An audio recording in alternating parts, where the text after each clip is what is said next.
తెలంగాణలో ఆర్టీసీ సమ్మె నోటీసుపై కార్మిక శాఖ స్పందించింది. ఇవాళ సాయంత్రం 4 గంటలకు చర్చలకు రావాలని ఆర్టీసీ యాజమాన్యం ఆర్టీసీ కార్మిక సంఘాలను ఆహ్వానించింది. తమ డిమాండ్లను పరిష్కరించాలంటూ ఆర్టీసీ కార్మిక సంఘాలు జనవరి 27న సంస్థ యాజమాన్యానికి సమ్మె నోటీసు ఇచ్చారు. మరుసటి రోజు కార్మిక శాఖ కమిషనర్కు ఈ విషయాన్ని తెలియజేస్తూ లేఖ రాశారు. తాజాగా సమ్మె కరపత్రం విడుదల చేశారు.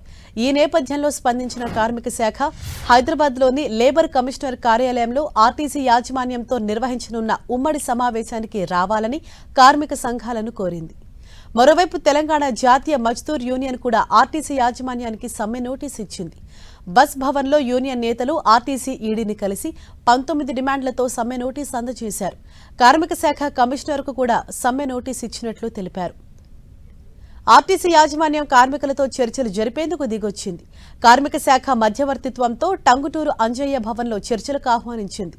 ఇవాటి చర్చల కోసం నిన్న ప్రత్యేకంగా సమావేశమైన ఆర్టీసీ జేఏసీ నాయకులు తమ డిమాండ్లన్నింటినీ పరిష్కరించాల్సిందేనని, సమ్మె చేయాలనేది తమ ఉద్దేశం కాదని అన్నారు. తమపై యాజమాన్యం ప్రభుత్వం అవలంబిస్తున్న విధానాలు మారాలని కోరుతున్నామని, న్యాయమైన డిమాండ్లను వెంటనే పరిష్కరించాలని అడుగుతున్నట్లు పేర్కొన్నారు.